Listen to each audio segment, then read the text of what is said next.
Okay. You're listening to the Mac and Jack Sports Show on Northeast Streaming Sports.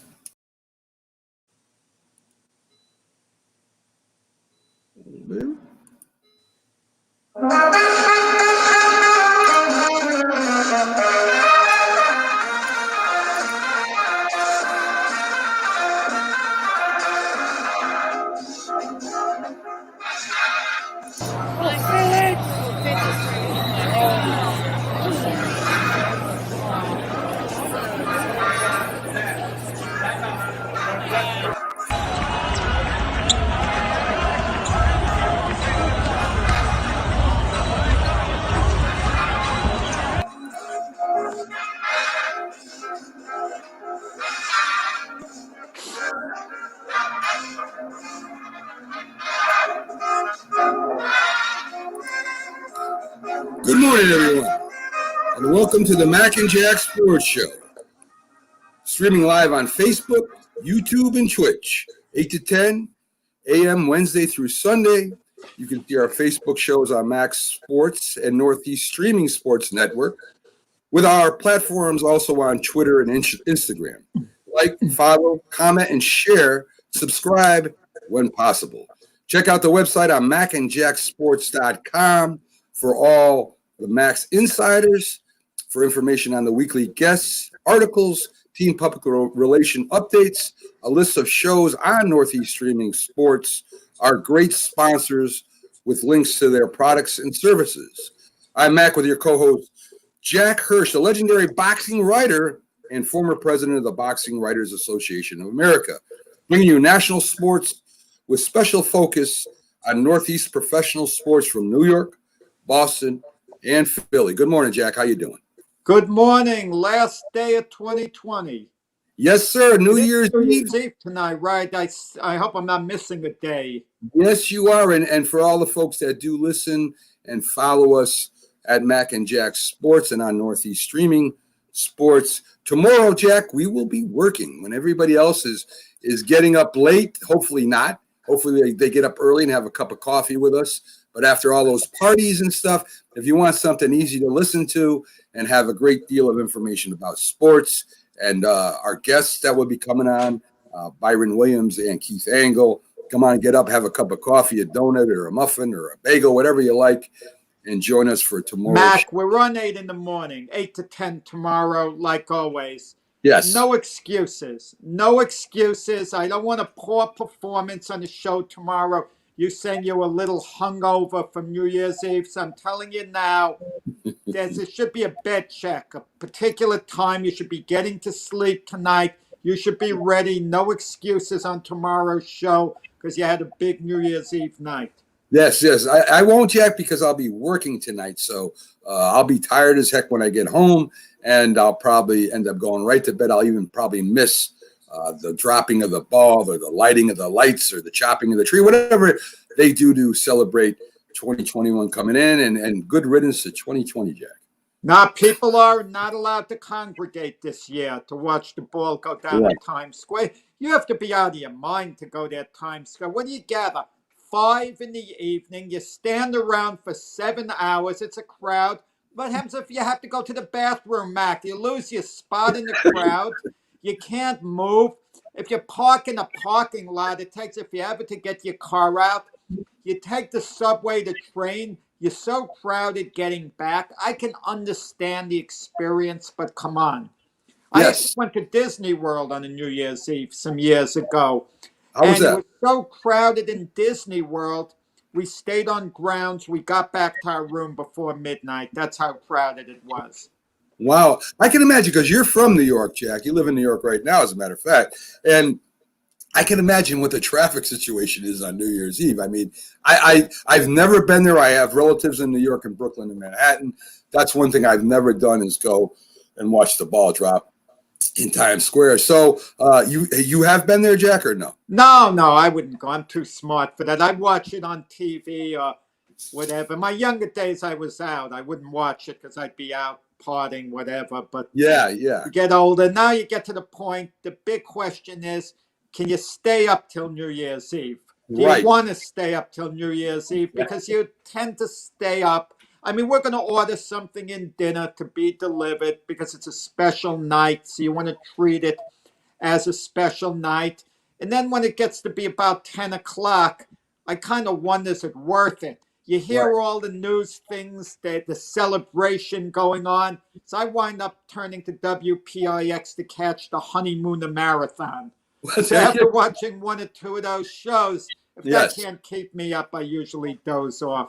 Well, And I'm then I'm up surprised. the next morning early. And I'm surprised, Jack, because if the Honeymooners on, I'm wide awake. I love that show. So today, Jack, on the show, we have boxing expert John Scully on the Iceman, and we also have Carter B covering hockey so that we can keep the hockey fans up there updated, and they'll be breaking down one of the teams. Tune in to see which team that will be. In the sports updates, Jack, from last night, had a lot of interesting things going on in sports last night, and news that I want to check, that I want to get to right now. So, in the sports updates, Oklahoma sets a record for scoring points, beating Florida 55-20. Jack, that's almost like a flag football game. well, 55-20, we've seen scores like that. I mean, it's the 55 points is on the high side. Total is 75 points. It's not off the charts to me. If you told me one team won 75-55, that would get a big wow out of me. Yeah. There was another record set. I'm not going to mention it in case you were going to get to it, but it had to do with a famous NBA player. Do you want me? Yes, well, yes, I got that coming up, Jack. I know exactly which one you're talking about. Sure. So, coach of the Spurs, a female assistant coach for the Spurs. I'm trying to get her Becky name. Hammond. Thank you very much. Becky Hammond is correct. She replaced Popovich when he got ejected from the game. She's the first one to ever direct a professional NBA team. But they lost the game. But I guess that's a step, Jack, for women. You know what I mean? You really don't have to be any kind of physical condition like a professional basketball player to be a coach. One thing about Greg Popovich, not only is he a firm disciplinarian, he has a great sense of humor. When you see him get interviewed, they love him around the league. Even players on opposing teams would love to play for Coach Pop. What he did yesterday was a page out of the movie Hoosiers, where the coach intentionally gets himself ejected because he wants his assistant to take over. His assistant had an alcohol problem, was very shy. Becky Hammond doesn't have a problem like that. I'm not inferring that in any way, shape, or form. No, she doesn't. The point I'm trying to make, he wanted her to coach the team. And the only way he could get her to coach the team was to get kicked out. So he gets kicked out of the game with all his male assistants. He surprises her. He points to her and says, "You take over," and just leaves, knowing she could handle the job. And she, they lost the game, the Spurs, through no fault of Becky Hammond. But the point is, the players rallied around her. The players on the Spurs have nothing but great things to say about it. And it made history, Mac. Yeah. First time in the NBA history, a woman took over as head coach and actually was head coach during a game. I mean, and I hope she gets a head coaching job at some point during her career. Well, as long as she's good, Jack. Let's not just because she's a woman. If she's under Coach Pop for years, right? Anyone who could be in the last under Coach Pop as an assistant for years, you have to figure they can do the job somewhere else sooner or later. Anyone, Mac, even you. If you were under Coach Pop for 10 years, let's say, you'd be ready to take over, a program. And she's got a nice background. Listen, I'm not saying I wanted to get opportunities ahead of any other particular individuals if they're more qualified, they've had a little more training. I'm saying at some point, and at some point doesn't mean now, it could be years down the road, whenever. You kind of like to see a qualified woman take over an NBA team. Some people feel the men won't respond to that, Mac. But keep in mind, the men have had mothers who were Right. authority figures, who they had to Sure. listen to, who they would fear, who would set rules for them. So it shouldn't be any different, for a woman coach taking over a male team. I'll make it quick. Males coach women teams, so vice versa. I don't have a problem with. I agree with you, Jack. Troy Aikman says the Cowboys team is the best equipped team in the division, best qualified. I mean, however you want to put it. And that really surprises me sarcastically. I'm saying that, I bet Joe Theismann believes that the Washington Redskins are the Best best. qualified for what? There you go. There you go. I respect Troy Aikman a great deal. Joe Theismann knows his football, but he's a blowhard. Right. Okay. But listen, that's going to be part of our debate show, I think. So we'll touch upon, Dallas, Washington, and those teams, so on, when we debate on Saturday. Yeah, I listen. I don't think this is my thoughts anyway on Dallas. Dallas has had a well-equipped team for the last few years and hasn't been able to get it done, and that was with Des Bryant. So we'll see what happens. I wonder who hates Jerry Jones more, you or Stephen A. Smith. I don't know, but I want to give Stephen A. Smith some credit. Okay. What he did yesterday, he was accountable, because when the Giants didn't draft Dwayne Haskins, he went off with Max Kellerman, ripping into the Giants. Or how he didn't use the word dumb, but he basically was inferring how dumb they were not to take Haskins, and he was beside himself. Well, Stephen A. Smith came clean yesterday, saying that he's wrong. He's embarrassed over what he said before because of the way it turned out. Sure. So kudos to Stephen A. Smith for coming back to the topic before and being held accountable. Too often, Mac, people who do what we do on shows like this go out on a limb, they say something, and then a year or two later, when it was proven they were so wrong after they criticized someone else, they don't revisit the topic. Yeah. In other words, they're always given a free pass for being wrong. But Stephen A. Smith voluntarily went back and criticized himself. Kudos for Stephen A. Smith. Okay. Cuomo, the governor of your great state, says 6,700 fans are going to be allowed to be at Buffalo Bills' first playoff game in years. I don't have a problem with that. The only thing I do have a problem with is when they're shutting down restaurants and they're letting people go into a football stadium. I mean, to me, I understand that Buffalo should be celebrating them going to the playoffs, playing at home, and this hasn't happened for a long time. I don't understand, Mac. 6,700. Okay. Right. I mean, it's how many? I don't know the exact capacity of Buffalo Stadium, but it's safe to say it's over 50,000. Let's say it's about 55,000 or thereabouts. You're only letting in about 15% of the people. You mean you can't do a little better? 15, 20,000, kind of scatter them out. Some of these other stadiums are going 30,000. Listen, we want to keep safe from COVID. This is their first playoff game in 25 years. There has to be a way with a big stadium we could let in more people than that. Right. I mean, and I'm not talking about even 50% capacity. But you mean we can't do it like 1/3 of the people and spread them out? There's got to be a little better way. But with that said, at least it's a start. It's Buffalo's first playoff game in 25 years. You would have hoped a few more fans would be in the stands, but we're living in a very difficult time. So I don't want to be too critical of Governor Cuomo here because it is something at least. That's true. I don't understand sometimes the different levels of carefulness between the general public and sports figures and sports teams. So that's the only point I was making, Jeff. Former GM says Tua Tagovailoa, I'm doing my best, Jack, doesn't have it. That he doesn't have the it factor Burrows and Herbert do.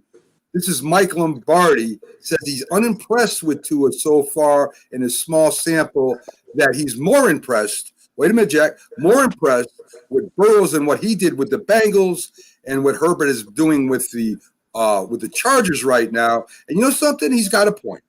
Hey, Mike Lombardi comes up with these bold statements. He's made them before. I don't remember them because I kind of have selective memory when it comes to what Mike Lombardi says on matters like that. There's a big difference in this, and Mike Lombardi should know this. You're playing on different teams. The Dolphins are a winning team. They are a serious playoff contender. Tua is playing within the system. Within the system. He's made very few errors, okay? They're taking a conservative approach with the game calling with Tua. With Burrow and Herbert, it was basically let it rip. The Bengals were terrible. Don't tell me they've won their last 2 games. They've been terrible before those last couple of games that they won without Burrow, ironically. And Justin Herbert's Chargers, so many mistakes made, but Herbert was given the freedom that Tua wasn't given. He was allowed to be a bit of a gunslinger, and Herbert's been great. I mean, if we're looking at it objectively, and we have to rate quarterbacks' performance this year, yeah, Herbert 1, Burrow 2, 2 or 3. If we had to do that, but there's a big difference involved. Burrow was the starter from the opening game. Herbert, even though it wasn't intended, was the starter from opening game. Tua came in at the halfway point of the season. He joined the show in progress. And he basically had to play within the system of the team. You can't. It's so unfair to make that evaluation. But Tua has done well, all in all, for a rookie. Well, I see his point. He's talking about speed, which is okay. He's talking about his arm talent, which is good. And he's not saying that Tua ain't going to be a good quarterback. He's just saying that right now, from what he's seen so far, that Tua does not have that factor where he can put a team on his shoulders and win the game yet.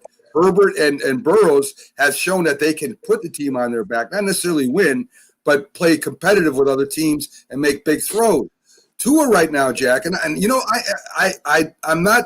believe me, I'm not saying Tua is not going to be a good quarterback or a very good quarterback.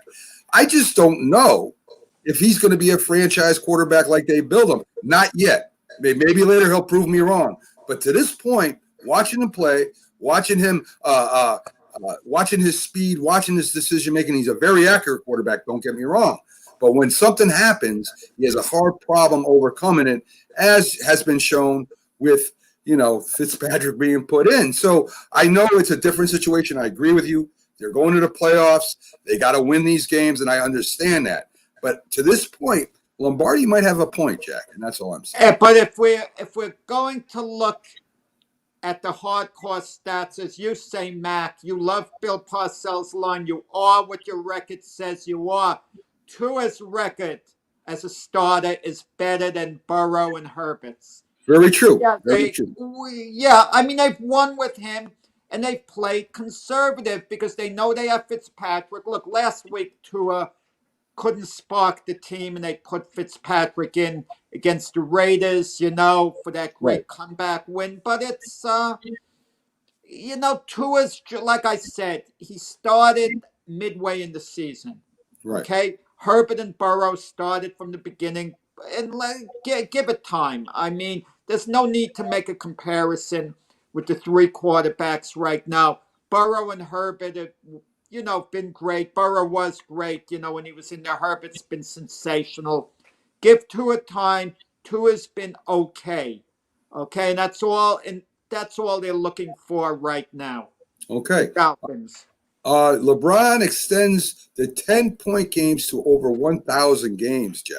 That's unbelievable. Yeah, unbelievable. Now, that's a streak. I think triple-doubles are overrated. The assist factors to me are overrated. Rebounds sometimes come right to you, but it's not an overrated stat, rebounds all in all. But 10 points a game for 1,000 games in a row, Yeah. I mean, that means even on terrible nights, he's gotten at least 10 points. Right. On terrible nights. And you think of it, if the average NBA player is averaging 10 points per season, 10 points per season, then he could nail down a roster spot. He's never going to get cut. Sure. It's looked productive. And for LeBron, to do that 1,000 games in a row, considering there have had to be nights where he was feeling under the weather and so on, to me, it's a remarkable streak. Definitely. And speaking of the NBA, the ratings for the NBA are up this year, Jack. The tip-off, the NBA tip-off was the most watched since 2012. So that's good news for the NBA, Jack. Well, it's less political, and I'll be honest. Right.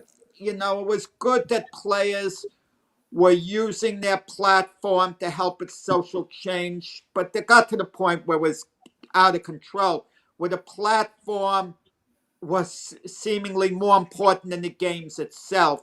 And at the end of the day, listen, basketball is entertainment. That's what it is when we tune in. We tune in to get entertained, even though the players could be warm, sensitive human beings. They're entertainers for us. Singers are entertainers for us. Actors are entertainers for us. I mean, all athletes, basically, when they perform, they're entertaining for us. It's competitive to them, but for the people watching, it's entertainment. People tuning into our show, Mac, it's entertainment for them. If we were talking a little too much on political things, social platforms, the sport fans would tune out. They would get tired of listening to us after a while. We could talk about it, use our platform to talk about it somewhat, but, it gets to a point where it just has to, cool down. We have to remember what we're here for. I definitely agree with that. I mean, when the politics affects the sport directly, I think we should mention it, but I don't think there's plenty of places to go, plenty of shows to watch if you want to listen about politics, no matter what your views are. So we are what we are. We're a sports show, and we try to stay in that line. Big news for Buffalo. It looks like Kenneth Stills might be coming over from the Texans. He got released, and the Bills may be signing him, Jack. Another weapon, another wide receiver for the Bills for this playoff run. Well, Kenny Stills, when he was with Miami, we just talked about politics. He criticized the Dolphin owner. Now, the Dolphin owner had given to a lot of charitable causes, which Kenny Stills completely backed and endorsed. And, he liked what the owner was doing in that regard, but the owner also was a supporter of Donald Trump. Right. And because of that, Kenny Stills decided he was going to take a knee before a game. He hadn't before, and he criticized the owner. Well, Brian Flores, the coach, said, if you were unhappy with the owner for any reason, talk to him in private. You don't go out and, say stuff and criticize him the way he did. So eventually Kenny Stills was traded. Was that the reason?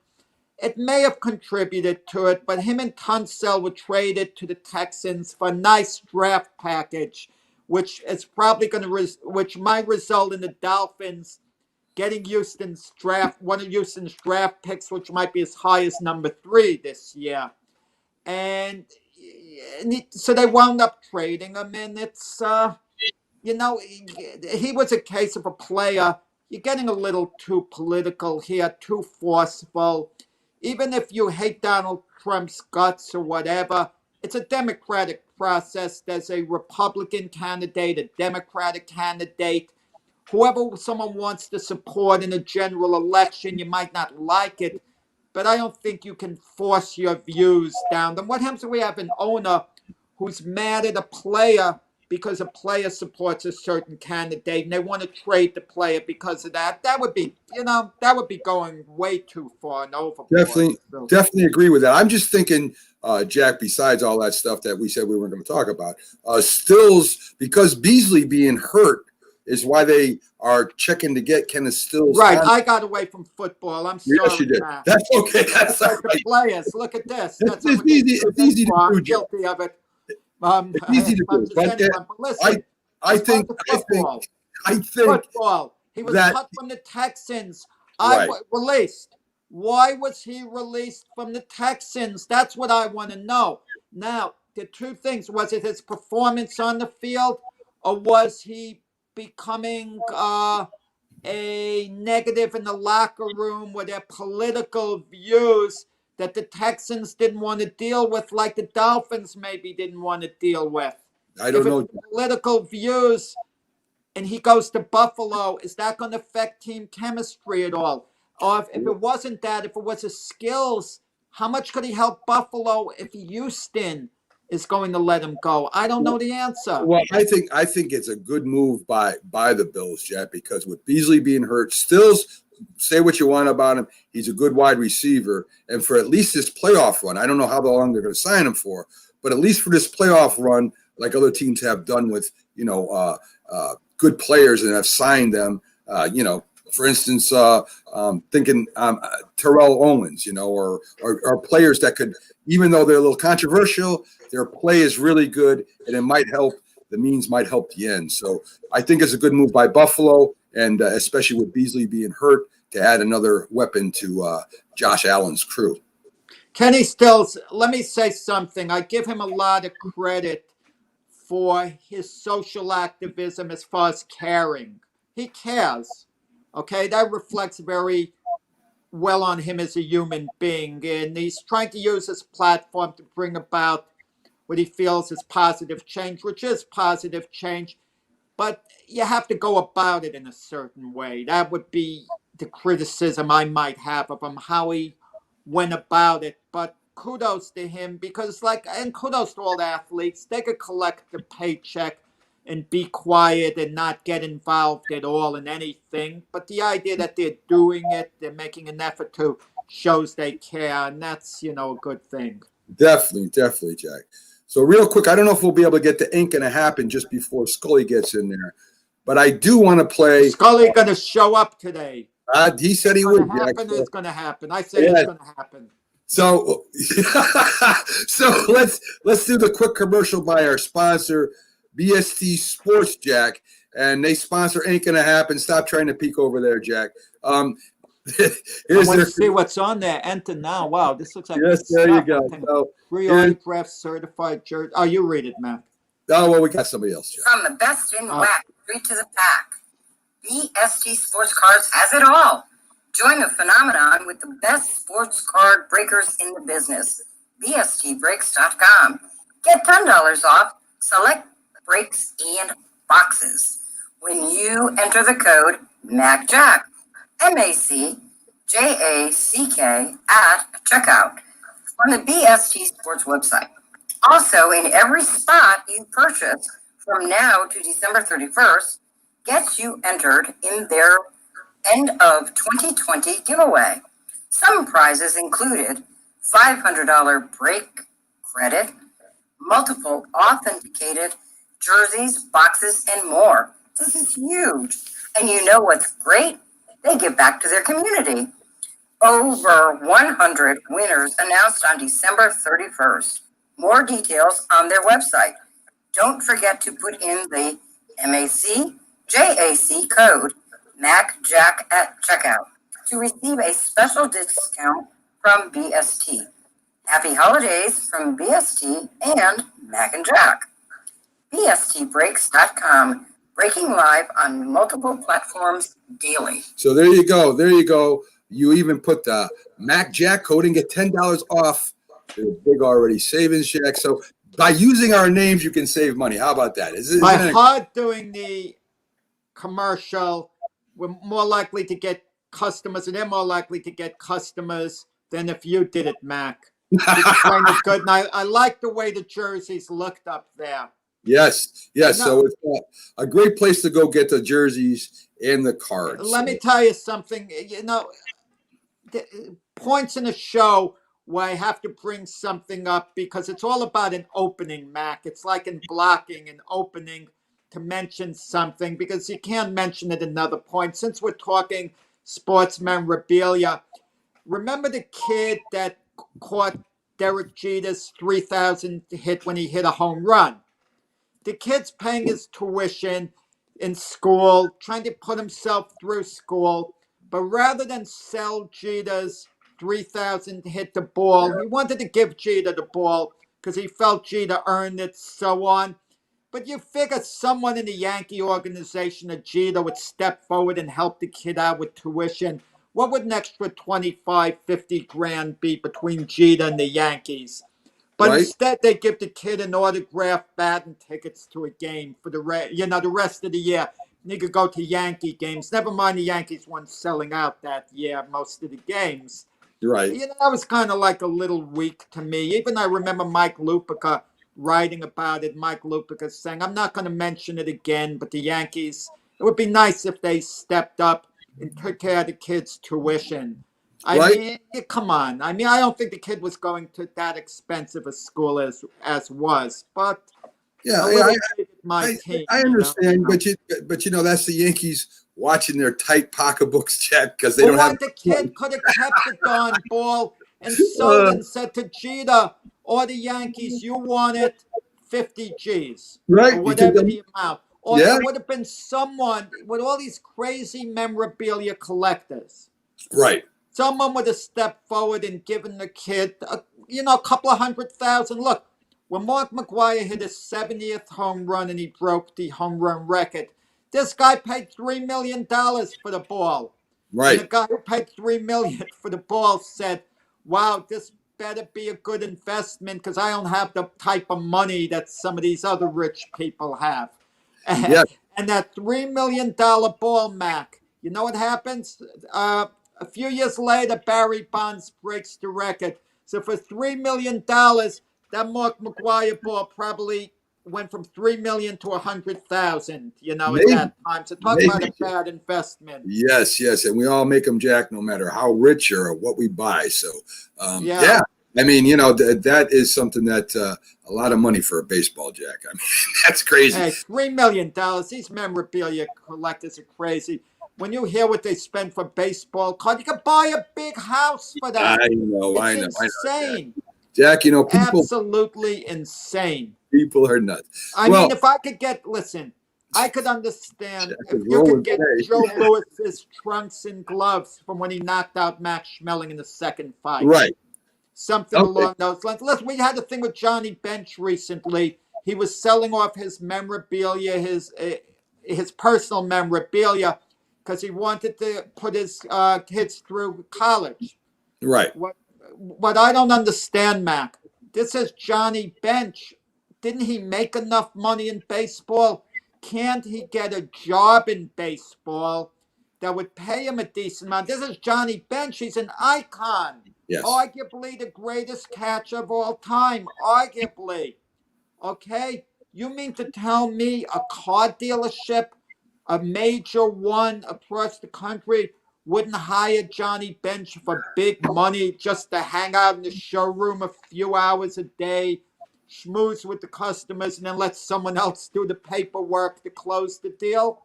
Jack, Come great on. questions, great questions into the universe. Since Scully isn't here yet, let's get to the Ain't Gonna Happen. And this is where I post you since you're ready to roll talking today, Jack. I'm going to ask you some questions. It's like we're having boxing today. It's like a fight at the end of the round. He flurries. He wants to make a good impression to steal the round. I'm looking to make a good impression here. So this is our last show of the year, Mac. So people might remember our show, the quality, by what they see at the end. Okay. They won't remember all the shows we've had that have been a little bit of a dud because you insisted on setting a very slow, methodical pace. But Well, let's since you amp it up, quicken the pace. Jack, since you filled in that time slot where we're going to do Ain't Gonna Happen, Scully is in here. So the Iceman, There you John go. Scully, is just I said it was going to happen, and Scully is here. We'll get to the Ain't Gonna Happen after we talk to our guests. Don't worry, folks. I know that's one of your favorite parts of our show, and maybe Jack will stop sabotaging me while we get going here. So here comes Iceman John Scully. I like him because he doesn't pull any punches when he's on the show. Very knowledgeable. He's a former multiple Golden Glove boxing champion, former middleweight light heavyweight, ranked contender, former ESPN boxing analyst, and trainer of boxing champion. So let's bring the Iceman up. How are you doing today, John? Everything's How you doing, good. What's John? happening? I'm good. you. I'm good. You Thank you look for- like you're ready, to box again. You have a robe on now. You're ready to enter Yes, the I ring. do. It seems like. Yes, I do. I'm on my way. Yeah. So thank you for coming in for saving me from Jack this morning. I think he had a Red Bull or too much coffee this morning because he's all revved up. So John, there is a few things I want to talk to you even before we get to boxing about. And I do stay up to date on what you're doing. From what I understand, you have some offers about some videos, some interviews that you did in the past. Am I correct in saying that? You mean with Sugar Ray Leonard? Yes, I see. Yeah.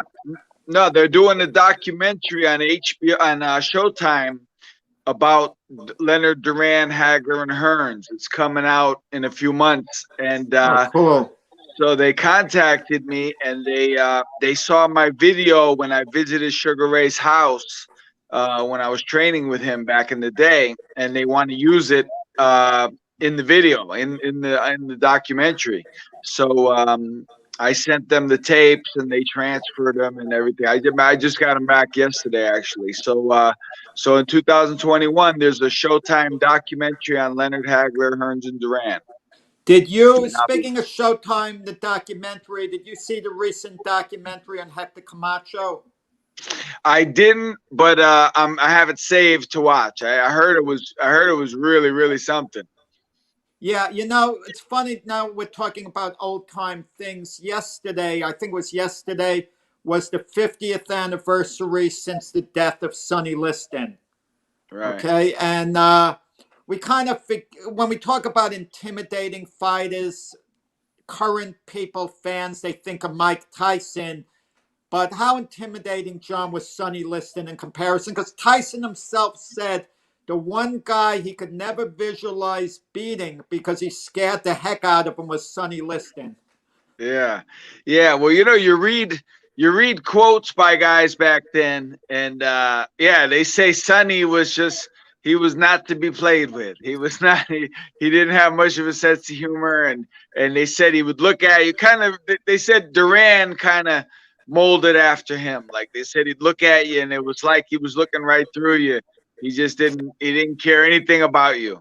When you talk about the most intimidating stares in boxing history, Mac, John, when the fighters come to the center of the ring and they look at one another to try to gain some psychological edge or convince themselves in their own mind that they're not intimidated.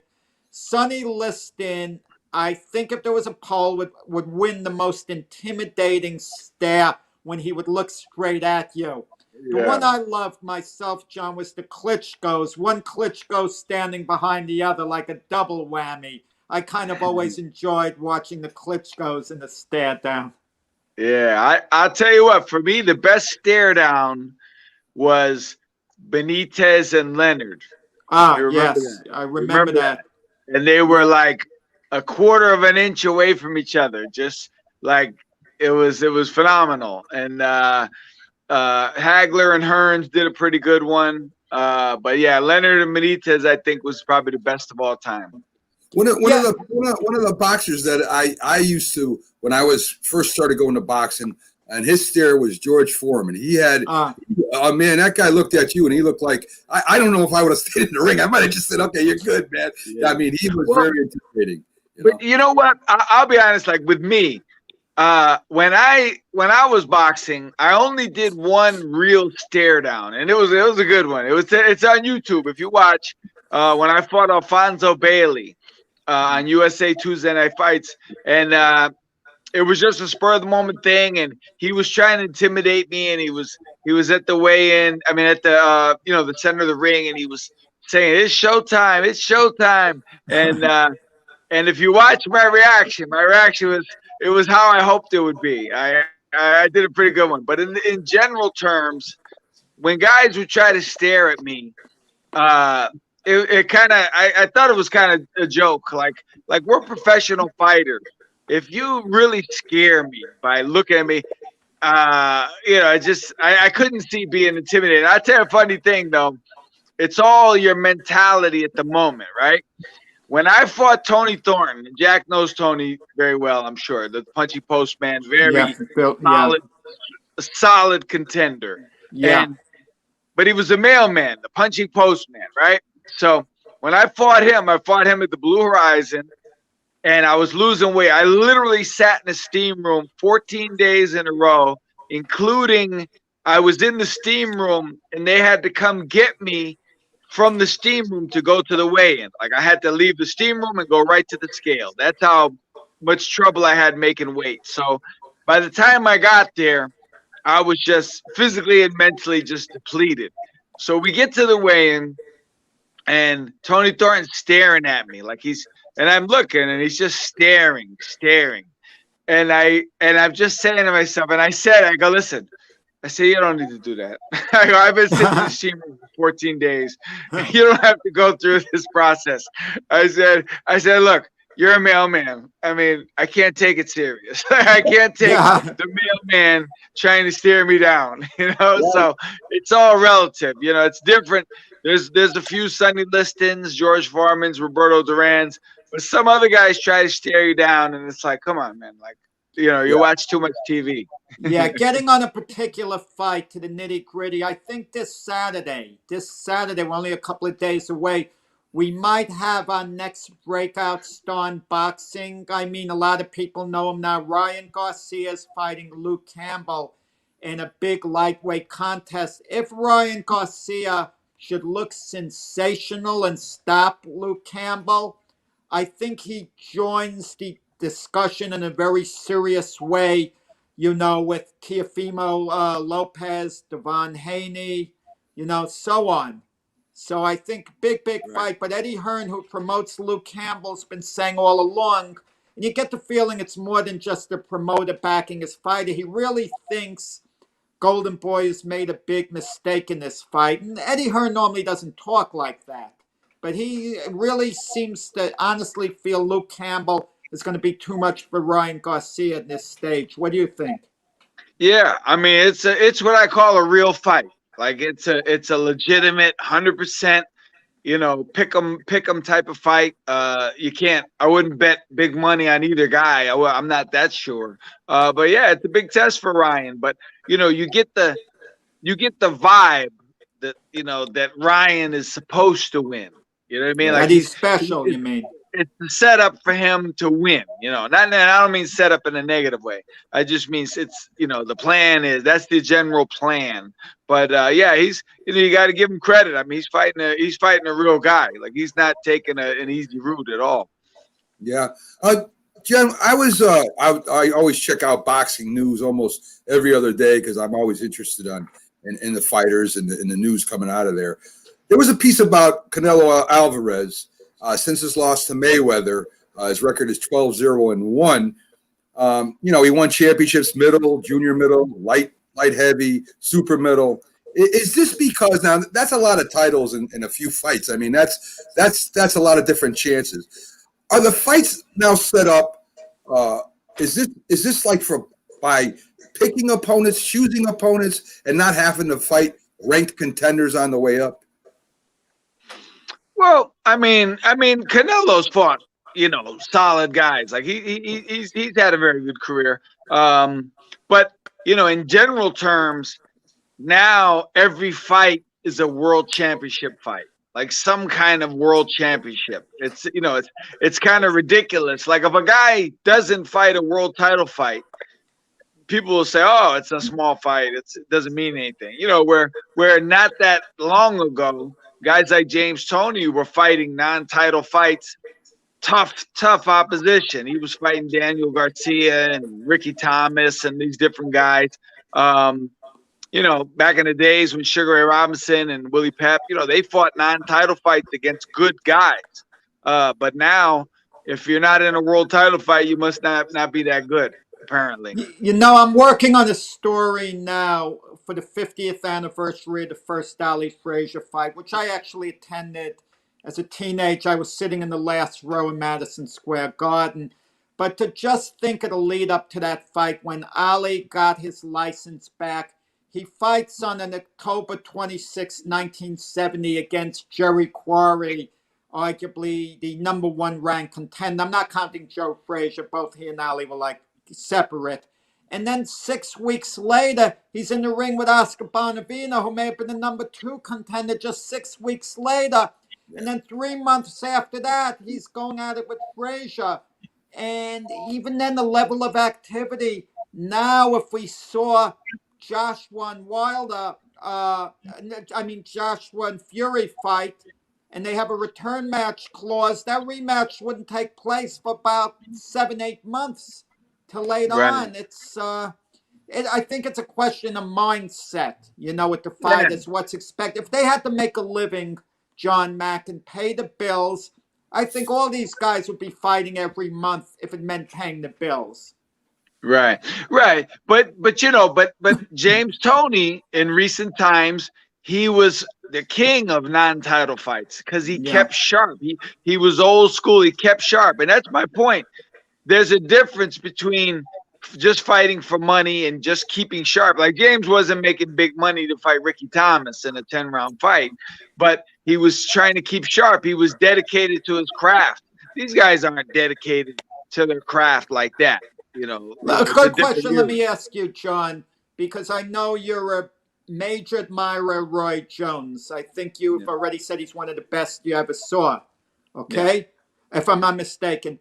Yeah. When James Toney fought him, since you talked about James Toney in 1994, James Toney, at least in my view, was weight drained, in the middleweight contest. He had a lot of difficulty making the weight.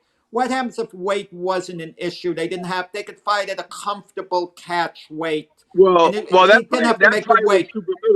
That was super middleweight. Okay, super middleweight. Here's the thing. Okay. I thought it was a middleweight fight. No. He had to make 160. Okay, maybe I'm mistaken there. No, you're definitely mistaken. It's 168. Okay. What happens if James Toney, who fought as a heavyweight later on, and not as a manufactured heavyweight like Roy Jones was against John Ruiz? What happens if the men could have met, let's say, 175, Toney and Jones? Because Toney was in his prime then, as was Jones. But Toney just had a lot of difficulty making the weight by all reports. Who could Toney have beaten Jones at Jones's best? Well, here's my thing. I'll tell you two things. One is Roy had trouble making the weight as well. I was there. I love both guys, but I'll say this, and I love James Toney as a fighter and as a person. He's one of my best friends in the game. But let me tell you this. The night before the fight, I was in the suite of Roy's manager, and a bunch of people were there. And he asked me, the 11th, right. Now Fred Levin, who was the main money guy, and he always liked the way I talked about boxing. And he said to me, honestly, he goes, what do you think? He goes, who's going to win tomorrow? And I said, listen, James Toney's a great fighter, maybe pound for pound the best right now. He can do it all. I said, but everything that makes him great, none of it's going to come into play tomorrow. None of it. Roy's not going to allow any of James' greatest attributes to even be a factor. And that's what happened. Interesting. Floyd Weather is in the news. He's taking the lead role in what they call a new boxing division. I didn't see the name of the new boxing division, but it's where he's going to be fighting exhibition fights for this division. I don't know if he has financial interest in it or not. But there goes Mayweather again being in the news in boxing, John. And I'm not sure what this new boxing division is, if it's just about exhibition fights or whatever. But there's Floyd Mayweather taking the lead role in that. Very, very business savvy, if nothing else, John. Yeah, I don't care at all. Like I couldn't care less about Mayweather's exhibitions, and it means nothing to me, like less than nothing. And I just hate it. I hate that people are thinking it's real and they're getting robbed of their money. Like I said, I've said many times, I've still never watched Mayweather and McGregor. I wouldn't watch it. Right. I don't care anything about it. I didn't care the night it was on. I didn't care. And people were getting robbed of their money because they were convinced. My brother was convinced McGregor was going to knock Mayweather out. You know, he was convinced, and I'm like, you're an idiot. I go, you're the reason they're making $50 million because of people like you, because you don't have any idea what you're talking about. You know, that the fact is, these type of things market to people that don't know what they're talking about. It's Right. insanity. Real boxing people didn't watch Mayweather and McGregor. They didn't care. Well, so what my lead up question to that, and the reason why I brought that up first, John, Eddie Hearns, right, the boxing promoter, says they must start making the biggest fights or sideshows, like I just brought up with Mayweather and Tyson. They're gonna become the norm. So he was talking, of course, about Fury and Wilder. Fury and Joshua fighting the big fight, and stop worrying about vacating the belts and all that stuff. And he's just concerned, not that he doesn't appreciate Tyson and that and going out there and doing exhibitions, but he's concerned that if they don't start making bigger fights, that these sideshows will start to become more normal in boxing, John. Yeah, it's the circus is in full effect. Like we're caught up in this. It's becoming normal. It's becoming interesting to people. It's just it's so insane. And I was telling someone yesterday. We were talking about all the titles, right? And this guy Adrian Broner's a 4-time world champion. Come on. And I'm like, I said, Hagler, what Hagler had to, and Marlon Starling, what they had to go through just to get title shots. Like the guys Marlon Starling had to fight just to get titles. Tommy Ayers, Kevin Howard, Jose Barrett. I mean, Johnny Bumpus. He had to fight all these killers just to get a shot at the title. And now you got guys like Broner who are 4-time world champions. We're in a different era where this kind of marketability, personality. Okay, let me ask both of you a question, and this will put it in perspective. Let's say on the same night you had 2 pay-per-view shows. Each of them, let's say, cost $75 to pay for. You had Anthony Joshua against Tyson Fury on one channel. You can only pick one. Mike Tyson against Evander Holyfield on the other channel. Which one do you think would do better business? And we both know the answer, sadly. I mean, I know what I would watch, and it wouldn't be which would do Tyson better business. I mean, Tyson Holyfield would probably win, decisively.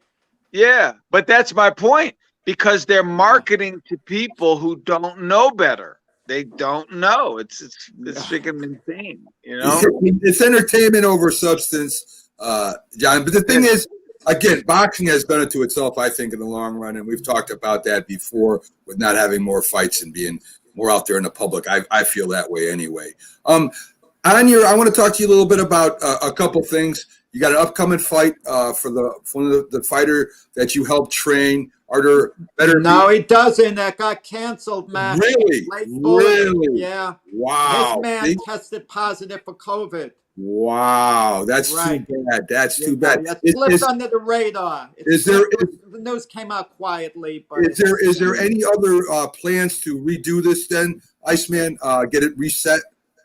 I mean, I don't. This is the second time it's been canceled. His last 2 fights, it just came out a couple of days ago. So he's got the COVID right now. So we don't know what's going to happen now. So we don't know if it's going to be postponed to a later date yet. That hasn't been set. No idea. Okay, he hasn't fought. Artur Beterbiev hasn't fought for a while. He's got to get his name out there one way or another. It's important he gets in the ring, because outside of us, and it's no put down of his skills, he's a monster at light heavyweight, an absolute monster. But no one's talking about him now. Right, you got to fight to make, to be relevant, and it's hard for a guy like him to fight, because Canelo is not going to want to fight him because it's too risky a fight.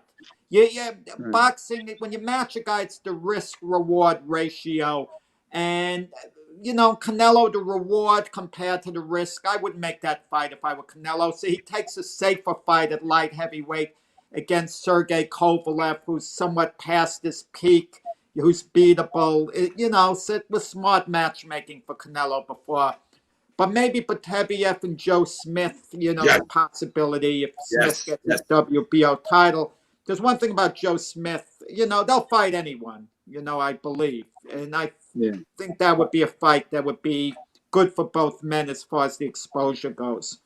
It would be a big Right. fight, Iceman, if you agree Yeah. with that. So let's get that set up, Iceman. What are we waiting for? Let's get Smith and Beterbiev in the ring together. I would love to see that. Yeah. And another question about the Iceman Diaries. We brought it up a little while ago. We got new viewers. We're on a new network, Iceman, where we combined all the podcasts together at one site so people can come in and watch almost 24 hours of the local sports shows. So tell people about that, the Iceman Diaries, if you will. It's a book I've been writing for a long time.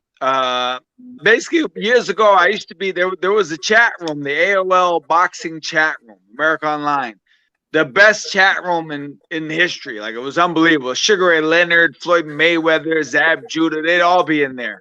And so we saw just it was like a meeting every night. People would be in there. So we're talking, and I used to tell stories. Like, someone would mention Roy Jones. I go, yeah, I remember one time this happened, that happened. And so after a while, a lot of people said, man, you should write all these stories down and put it in a book. Like, this is crazy. Like, these are awesome stories. And I thought about it, and I mean, I have some good stuff. Like, I have some very good content. I have some very good history. So I started writing the book, and I've been writing it off and on for years. So I called it the Iceman Diaries because I've been keeping diaries since I was a little kid. Like, I literally write everything down. I write down who I spar, how many rounds. I write where I go, like who I was with. So I have all these books and books and books full of information and history. And so I'm putting it all in a book, and I call it the Iceman Diaries because it's they derive from my actual diaries. That's great. That's great. And I know the Iceman also has a fan page out there if you want to go visit that. I've been there a couple of times checking it out, John. And again, thank you for coming in. I love having you on every week. You speak plain, you speak to the truth, and you speak about boxing. And I love the way you carry yourself and the knowledge you have. So again, hopefully we get you on again next week, Iceman, and we'll be back with more boxing information than that from Iceman John Scully. Check him out, folks. Check out the diaries. Check out his fan page. And thanks again for coming in, John. Happy New Year, John. Yes, sir. So there you go, Jack, the Iceman, John Scully. I enjoy having him on. Nobody tells it like he does. I swear to God. I mean, you are from New York, and you kind of tell it like it is, but you still are a little soft on some. I hedge on stuff. Yeah, I wait till the last moment because I want to get it right, Mac. Yes, I know. You like to go out on a limb immediately. I like to gather all the evidence, all the facts, make it educated. You're a little more emotional than I am. And true, very true, Jack. I mean, I do kind of go a little sideways sometimes. Even like with my NFL picks. I mean, you want me to make them on Tuesday or Wednesday. Right. I like to wait till as close to the game as possible. Definitely. And that's the smart thing to do, Jack. I'm like a bull in a china shop sometimes, Jack. I've been called that sometimes. So we're going to have our first official timeout here, folks. We'll be back on the other side with Carter B covering the NHL and breaking down one of the best hockey teams in the Northeast. So we'll be right back in a minute. Stay with us, folks, and we'll be right back. It didn't work this time. That's not going to work. I got all kinds of things happening here right now, Jack. Yes, sir.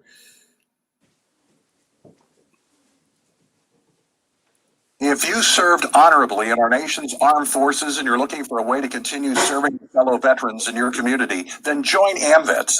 Each year, AMVETS members volunteer millions of hours at VA healthcare facilities from coast to coast, helping to improve the lives of their fellow veterans through the VA Voluntary Services Program. AMVETS hosts and departments also participate in a wide variety of community service projects, ranging from Americanism in our schools to supporting the Special Olympics and Boy Scouts of America. If you no longer wear the uniform today, you can still serve through the AMVETS by joining today at amvets.org.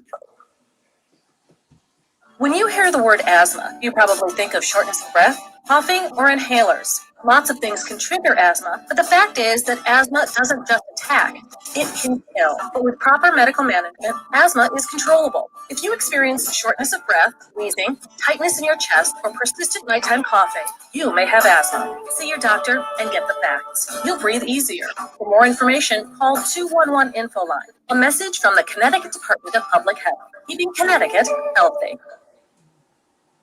Hi, Grandma. What's for dinner? Hey, honey, I'm making stew tonight. Ooh, can Nina come over?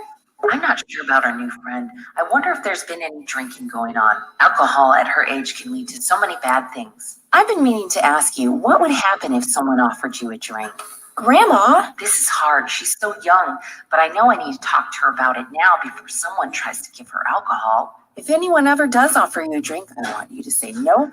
I have too much respect for my family and I don't want to get in trouble. Okay. Really? I promise, Grandma. I love you too. Okay, how about tasting this stew and telling me what you think? Some children may try alcohol as young as 9 years old. It's not too early to talk about drinking. For tips on how to begin the conversation, visit underagedrinking.samhsa.gov. That's underagedrinking.samhsa.gov. This message brought to you by SAMHSA and this station. Not a bad show today. Very good. Keep talking, they will hear you every single time. Oh, we're getting killed. Yeah, well, Kyle's not here. How come? Kicked off the team. Didn't Tim tell you? Some other kids got caught drinking beer in the park a couple of months ago. Really? Yeah. 0 tolerance. He's out for the season. Come on, it's the first offense, right? That we know of. But why should that matter? He knew not to drink. I've made it clear to Matt, that's what we expect from him. What have you said to Tim? Nothing really. You know, a lot of kids try at this age, so. Yeah, well, a lot of kids don't try it too.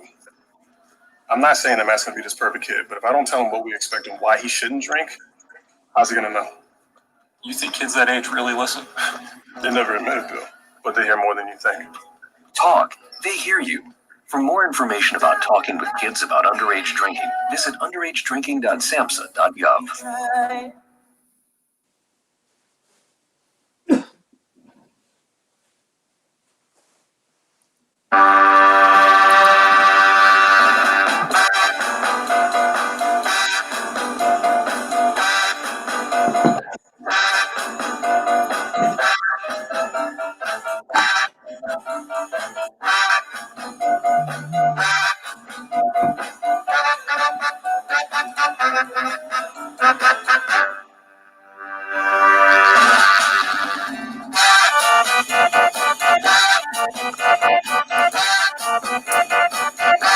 Good morning, everybody, and welcome back to the Mac and Jack Sports Show. We're here live Wednesday through Sunday, 8 to 10 a.m. Here for bringing you all your sports updates, great guests, and just sports all the time, Jack. We try to stay away from anything that is not sports, as long as it's not, as long as it's relevant to the sport itself. We try to stay away from everything that we can, but sometimes politics, social things, kind Right. of. Well, no, if it's an athlete, Mac, in regard to an athlete taking a political view, we might talk about that athlete. Right. But to get away from sports completely and talk about what's going on socially outside of the arena, even though it's more important than sports itself, we are a sports show at the end. Right, exactly. The other shows for that. We don't expect the other shows dealing with news topics to all of a sudden start talking about sports on a regular basis. Very true. Backstage, Jack, right now, we have Carter B, who he does our NHL updates. We're breaking down each team. We'll tell you what it is as soon as we got up there. But I want to bring him in fashion. He's from Four Lines on Ice. I think I'm saying that right, his podcast. And we'll have him coming up here in a minute.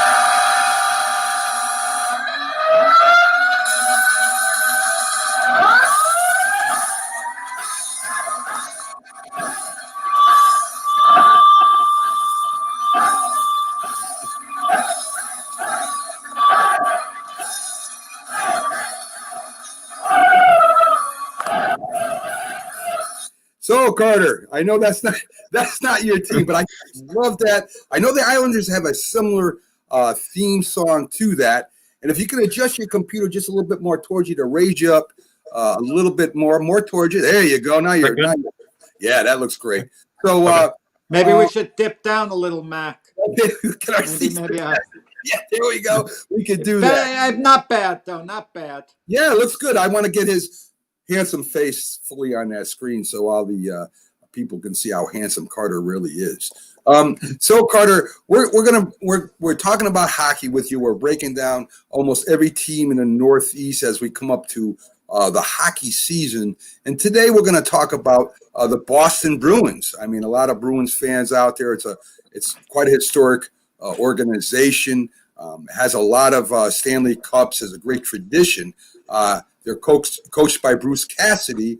Their record during the season last year before the playoffs was 44-14-12. Their home record, like the Flyers, were very strong at home at 22-4-9. They were first in the Atlantic Division, first in the Conference of the East. So, I mean, during the regular season, Carter, they were lights out. Right, Mac, 100%. They were arguably the best team in the NHL in the regular season, at least last year. And I don't know what happened. I mean, granted, a stoppage in play is never good for any team. But it looked like the Bruins just came into the bubble last year and they just looked flat. They didn't win a single round-robin game last season. They managed to get past the Carolina Hurricanes, and then they just ran into the Tampa Bay Lightning, and they got killed, to say the least. So I think the Bruins are going to be back next year, but with some of these moves that they made during the offseason, it might be a bit tough for them to contend in this year's Eastern Division. Hasn't it been 2 out of the last 3 years that the Tampa Bay Lightning were just a bridge too far for the Bruins? And Tampa Bay is basically the same team that won the Stanley Cup. And if anything, the Bruins have seemed to have gotten weaker. Yeah, Jack, one of the biggest things that the Bruins did this season was they lost their captain, Zdeno Chara. This actually just happened yesterday. And dating back to his first season in Boston in 2006, 2007, Chara has been one of the best defensemen and one of the most consistent defensemen as well. And one of the bigger things, too, to note about Chara, he served as the Bruins captain for the last 14 years. Chara has been... Yeah, go ahead. Right. He's been arguably one of the best and most respected athletes to ever play a game in Boston. And unfortunately, now he's going to start a new chapter in Washington on a one-year deal. And a one-year deal, not for big money. Right. He didn't want to leave Boston, from what I understood. So where's the loyalty? I mean, I can understand the Bruin president, Cam Neely. He wants to get younger. And you have a 43-year-old defenseman. But where's the loyalty? If Washington still feels Chara could play, and at the very least, he would have provided some really good leadership, continue to provide good leadership for the Bruins. You'd think they would want him to finish out his career as a Boston Bruin, but it just shows what a cutthroat business it is. So why should any player ever show loyalty towards an organization if this is the type of organization, if this is the type of loyalty an organization, in this case the Boston Bruins, shows towards one of their most revered players? Well, Jack, you could also argue that, over his 14 seasons as a Boston Bruin, I feel like Chara personally deserved the right to choose where he wanted to go. I do agree with you that there should have been some sort of sense of loyalty in terms of whether or not Chara was going to come back or not.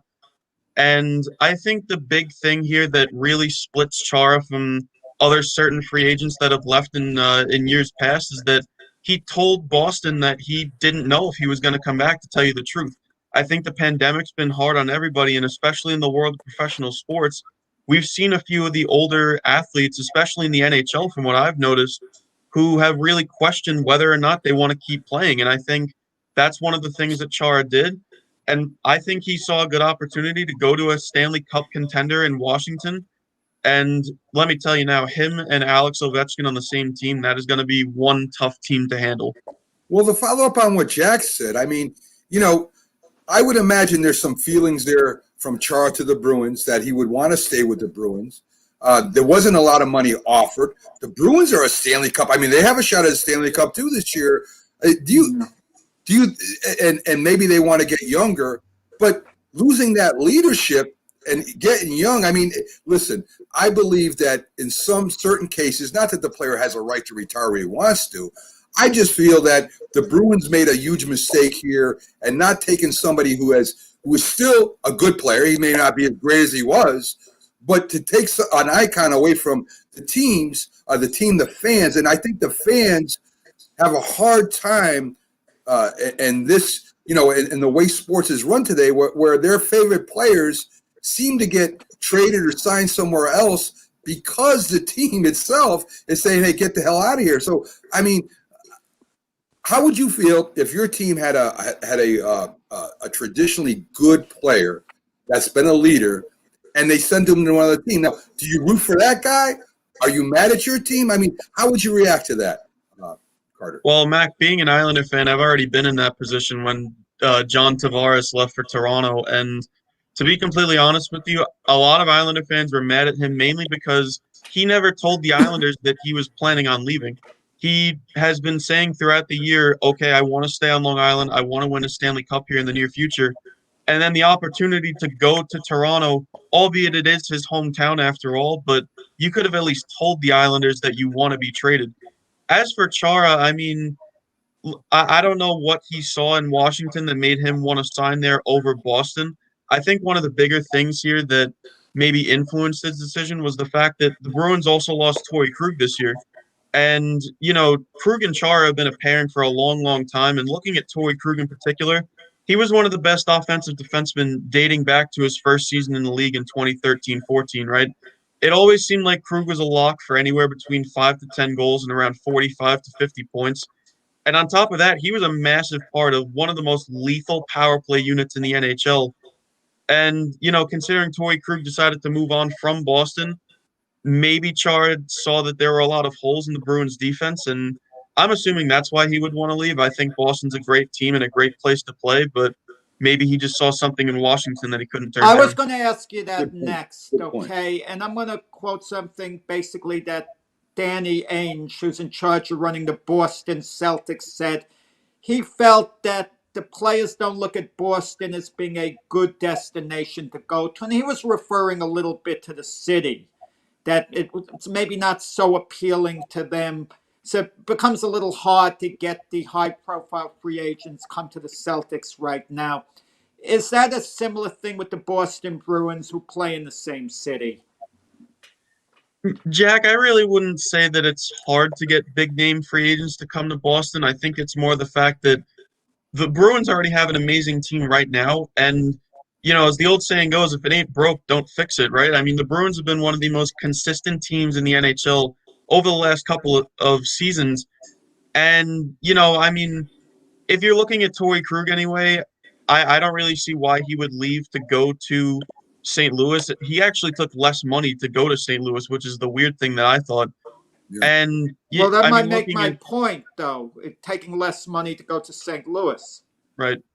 Yeah, and if I'm looking at it from my point of view anyway, I would have loved to play in Boston. I think, your point being, Jack, maybe the fans are a little bit rough to play in front of, but let me tell you now, when you're doing good in the city of Boston, you're looking at the New England Patriots who have won several Super Bowls over the last decade, even the Boston Celtics who were an NBA contender over the course of a large part of the 2010s, and now they're building up into the 2020s now. So, when you're doing well in Boston, like a lot of sports towns around, not just North America, but the world, you're going to see a lot of support. And I think that's one of the big things that makes Boston as great as it is. Well, what people forget, though, in the old times, Mac, too, before Carter was born, and when they only had 6 teams in the NHL, hockey was so big in Boston. It was so much more popular than basketball. I mean, the Bruins were much more popular than the Celtics, and that's when the Celtics had Bill Russell and all those great teams.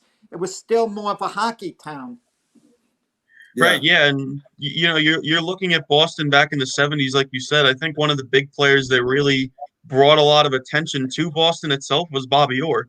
Bobby Orr was one of the best defensemen to ever play the game, and who knows What happened, Jack? The best defenseman to ever play the game in his prime, not one of. Well, depending on who you ask, that might be a bit of a debate, but nonetheless, Bobby Orr brought so many people to love the sport of hockey in Boston, and you almost wonder where it would be right now if not Torrey Krug, if Bobby Orr never played a game there. That's a good point. And of course, the Red Sox have historically had at least a decent to great team.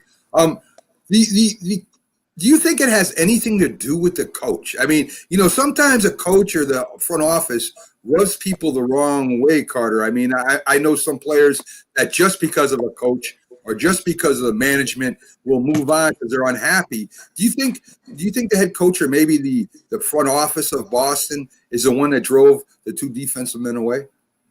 I don't think so, Mac. I think you're looking at the Bruins front office, and starting with the head coach, Bruce Cassidy has been one of the best coaches in the NHL ever since he was hired back in 2016-17, right? He led the Bruins to a President's Trophy this year. He led them to a Stanley Cup final appearance last year. I don't think there's any problems there at all. Okay. Where the game's going to be played, I mean, is that still up in the air? There's some talk about Fenway Park. Is that going to be fun or not? It sounds like fun, but I can't imagine being in the crowd. I'm sure they'll allow some spectators in, but sitting in that freezing cold, like 22 degrees, Mac might like it. I hate it. Jack. Stop it. I mean, you're going to watch a hockey game. It's supposed to be cold, right, Carter? Yeah, 100% it's supposed to be cold. And Jack, based on what I mean, I would love it if the Bruins were to play at Fenway Park, although it might be a little bit tough financially. But as of right now, Jack, I'm hearing that every team in the NHL is expected to play in their home rink. So as of right now, the Bruins are expected to play at TD Garden. Whether or not there are going to be fans in the building is still up in the air at this point. Yes. So let's get to their goalies for a second, Carter. I mean, there's a lot of great goalies, young goalies in the league today. What do you think about Raskin and Halleck? How do you think they measure up to the goalies in the league? Well, Mac, I still think Tuukka Rask is one of the best goalies in the game. He's been one of the most consistent goalies in the NHL over the past around 10 years, I would say. And, you look at Yaroslav Halak, who they brought in recently. I saw Halak play live for the New York Islanders, and albeit the Islanders are one of the worst defensive teams in the NHL when Halak was an Islander. But let me tell you right now, Halak kept the Islanders in some games that arguably they shouldn't have even been in. I really like this goaltending tandem overall, and I think that, as long as their defense is up to par in front of them, I think they'll be one of the best tandems in the league this year once again. Very good. Very good. So let's talk about this year, the playoffs. Is there any first, before I even get to that, let's talk about their draft. I mean, I know it's not a big situation right now, especially with COVID. It's hard to figure out. But they have, I hope I'm pronouncing these names right, Lauret, Contre, and Lagan Brunner, the 3 draft picks. Do you know anything about them, Carter? Not a whole lot, Mac. I'm not going to lie. They weren't first rounders, so they're arguably not the biggest names on the board. The player that I've heard about was Langenbrunner. He's a really good player in my mind. He's got a really good shot. His skating could use a little bit of work, but as of right now, I don't know if he's going to make the team necessarily out of camp this year, but I think maybe 3-4 years down the line, we could see him cracking the Bruins roster.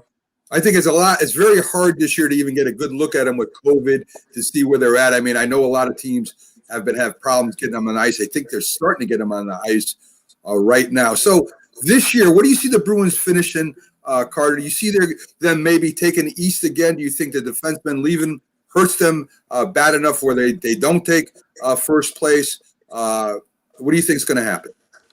Well, if I'm looking at the offseason overall, I like one of the forward signings that I like actually is Craig Smith, and I think that he'll be a good depth piece for the Bruins going forward. After that, I mean, I'm not really a big fan of any other move they made. I mean, despite his age, as we were talking about before, Char was a big part of his team with his veteran presence and his leadership.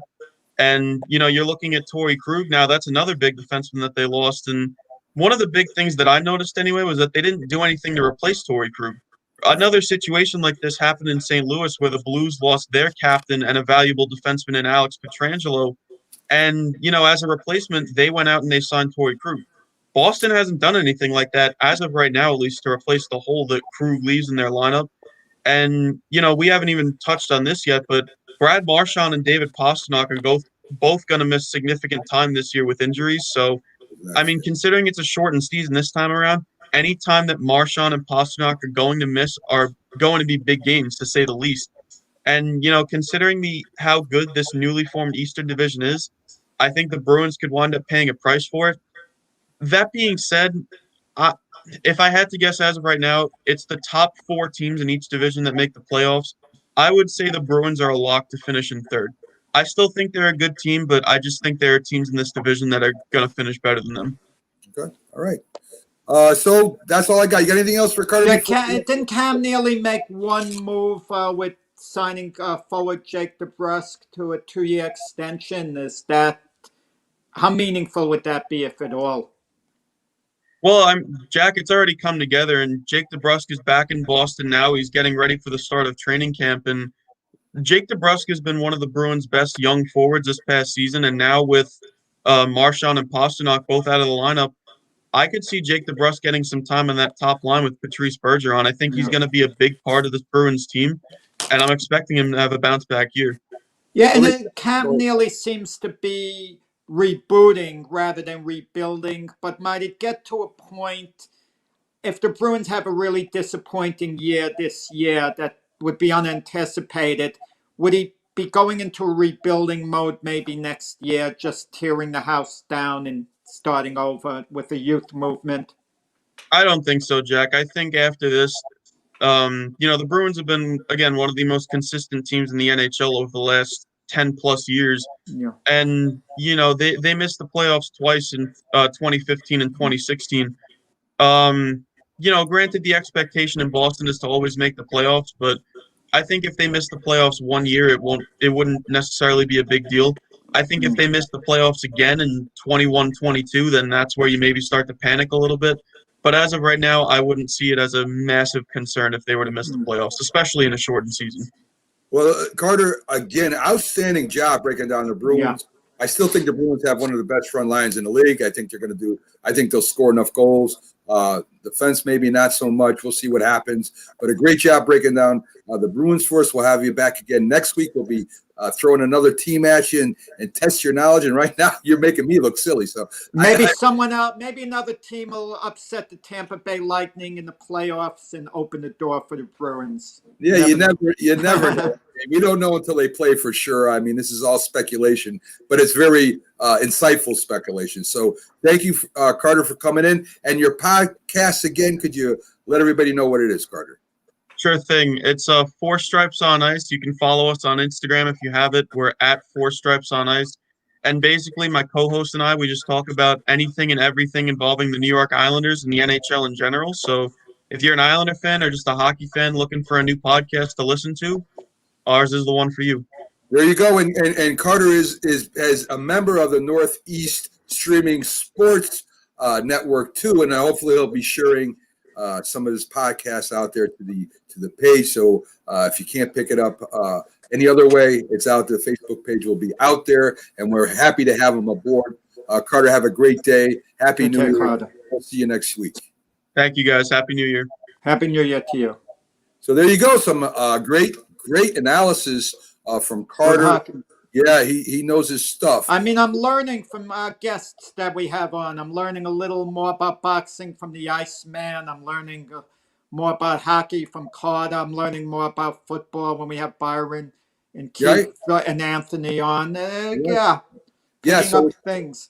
I hope they've learned from me a little about the relief quarterback situation. If they've learned anything from me, that's it. You're right. So, Jack, let's try and get this Ain't Gonna Happen segment in, and it's brought to you by BST Cars and Brakes. For the best in wax and straight to the pack, BST Sports Cars has it all. Join the phenomenon with the best sports card breakers in the business. BSTbrakes.com. Get $10 off select brakes and boxes when you enter our code, Jack, MACJACK, MACJACK, at checkout on the BST Sports website. Also, in every spot you purchase from now to December 31st, you get entered into their end of 2020 giveaway. Some prizes include the $500 in break credits and multiple authenticated jerseys, boxes, and more.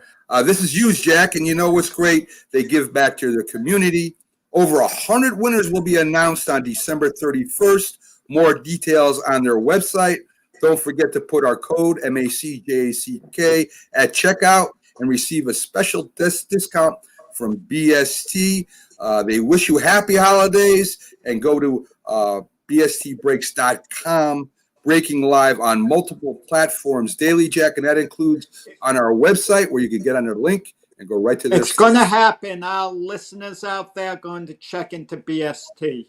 Definitely, it's a great site. So let's get to It Ain't Gonna Happen, Jack, where I get your opinions on things that will be coming up in the future. So let's start with Aaron Rodgers is the league MVP this year, Jack. It's going to happen. One game to go. Unless he has an absolutely incredibly bad game, throws 5 interceptions against the Bears, and they lose home field advantage. I mean, he's on his way to getting the MVP. He basically has it locked up now, as far as I'm concerned. Yeah, I agree with that. Washington loses to Philly. Giants beat Dallas, and the Giants win the division with a 6-10 record, Jack. You know, I'd love to see it happen, but it ain't going to happen, okay? I have to believe Washington is going to beat the Eagles. I'm not saying the Eagles have checked out completely, but they're dysfunctional. I mean, the only motivation for the Eagles to really play hard the last game of the year as a unit is because it's a Sunday night game. The whole country's watching. All their peers watch the Sunday night game. So they'll play perhaps hard because of that. But I think Washington should beat the Eagles Sunday night. I don't know, win Jack. the division. And I don't think right now I can't say I picked the Giants to beat the Cowboys. There's one the Redskins should lose Sunday night. One thing to consider: Alex Smith is probably not playing, Jack. And Daniel Jones is hurt for the Giants, even though he's expected to play. He has a hamstring injury. His mobility is hurt. I got to believe the Redskin defense is going to rise. They'll be able to do just enough on offense. Okay. And they'll, get it done. That would be my feeling. It's hard to pick the Eagles in this spot, even though I could see the Eagles winning. But I don't see the Giants beating the Cowboys necessarily. So Tampa Bay becomes the latest NFL wildcard team to win the Super Bowl. No, that ain't going to happen. I mean, Kansas City's winning the Super Bowl when all is said and done. Can Tampa Bay get to the Super Bowl? Well, they're going to have to beat a New Orleans Saints team if they play them, who's, beat them twice handily during the regular season. Handily. Neither game was really close, especially the second one. They're going to have to beat a Green Bay Packer team who's in excellent form right now, who's going to have home field advantage. They'll have to win in cold Green Bay. Individually, the Tampa Bay talent's as good as anyone. The individual pieces, maybe they're peaking. Maybe it'll all come together. You never know. But when all's said and done, the Chiefs look like they're winning the Super Bowl. And the Packers right now would have to be the favorites in the NFC where the Buccaneers reside. Just a point to make, Jack. With Tampa Bay, right now I think they got 9 or 10 wins. I think they're 10-5. They have 10 wins, 10-5. They're 10-5. Just a reminder, they were 7-9 last year when they finished. If they don't win this last game with Tom Brady as their quarterback, they've only won 3 more games than with Winston at quarterback. What's interesting, had Winston stayed as quarterback for 1 more year, we're talking about a Tampa Bay team that I think would have been around 9-7. So yes. You're right. So having Brady and the extra additions would have in reality meant only about 1 extra win. But if they go 11-5, then it's a couple of extra wins over what I think they would have gotten. And they were 7-7 last year, Tampa Bay. And I went to the Buccaneer game against the Houston Texans. I was in Tampa. And I remember walking into the stadium with my friend, who was a season ticket holder, who I was his guest for the game. And he said, "Look, if we go 9-7 this year, it's a successful season, even though we are not making the playoffs." Right. But they lost the 2 games, and Sure. I was treated to James Winston throwing a pick 6 to start the game, There you and go. treated to James Winston throwing a pick 6 to end the game for Tampa. Well, there you go. So So, the move to Brady was a very good one. You can't just measure it in one win. well, It changed the listen, culture, I'm and they just want saying- Brady back next year. all I'm saying, Jack, is just when this season is over, if Tampa Yeah. Bay doesn't win a playoff game, and they don't, with Brady, Gronk, Antonio Brown, all these other players that they brought Yeah. in, if they don't, are the Tampa Bay Buccaneers as great as people think? And I get a If little. they're 10-6 on the season and they lose their first playoff game, the season has clearly been a disappointment. Clearly. I If they're agree. 11-5 and lose their first playoff game, it's a disappointment, but you might look, well, 11-5 is a decent record. Yeah, You definitely. kind of still take a little something out of it, but with all the moves, honestly, anything short of Tampa at least going to the Super Bowl, under Brady, is going to be a little disappointing. But, it's rough sledding. I mean, look at the other teams that they're competing against. I mean, the Packers, New Orleans, not to mention teams like Seattle who have, their hopes. Yeah. It's going to Oh, be I agree. upsetting. I just wanted to bring up that point for everybody that thinks, that. Yeah, and it's a very good point you're bringing up, Mac. The improvement hasn't been maybe that substantial over what it would have been with Winston. The Jets finished the season with three wins in a row, Jack. They're playing the Patriots this Sunday. Ain't gonna happen. I mean, I kind of feel you're gonna have to go with New England in this spot. I mean, how good are the Jets? I mean, let's not get carried away. 2 wins in a row. They had a massive upset over the Rams. Kudos to the Jet team. That was a genuinely big upset. And then they beat a Cleveland Brown team that was decimated. They really were. I can't Jack, get overly enthusiastic about that.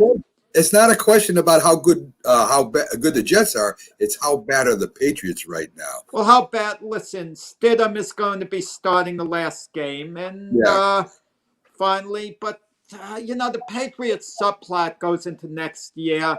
But you have to believe they're going to be prepared. They're playing to win. It's easy to say nothing's at stake for New England. Yeah, 7-9 looks a little better than 6-10. I think there's a lot of stake for both teams because the Jets already lost their first round draft pick. Why not go out there? And the reports are that Adam Gase is going to be let go after this game, and yeah. Okay, so the upcoming Major League Bargaining Agreement, which is coming up very shortly, Jack, I think it's next year, there will be a player salary cap put in place. No, the players' union just isn't going to go for it. They're just not going to go for it. And the only way it happens is if the owners hold out and there's a work stoppage and the players finally feel they have to give in to this. I just don't see it happening. Okay. I mean, once you allow a cap, it really restricts you. I mean, know. Listen, you have in the NFL, they found a way to make it work, in Sure. the NBA, hockey. That's what baseball is under pressure with. Definitely. And also with the lack of fans in the stands. I The agree. owners have to be hurting. The players have to understand that to a degree, but the fans are going to be in the stands. How generous a cap it is. Are they going to give extra benefits on the side? Right. I think the players going to fight tooth and nail against it. It ain't going to happen, at least in the foreseeable future. Jack, LeBron James will continue to play until his son comes in the league and he can play at least one season with his son. Oh, absolutely. Going to happen. Without question, he's looking forward to it. If LeBron James is still playing at top level when his son, Bronny, who's 16 years old, comes into the league, and let's estimate his son coming into the league maybe in 3 years, maybe at age 19, 3 or 4 years, 19, 20. Could LeBron James still be playing at top level? in 3 or 4 years? And the answer is perhaps he can. But if he is, imagine LeBron James times it to be a free agent, which he probably will. And what team is going to draft his son?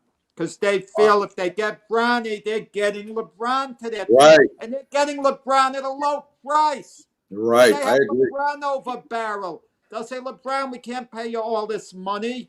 So for him to play with his son, he would work out the financial arrangement, LeBron, with the team.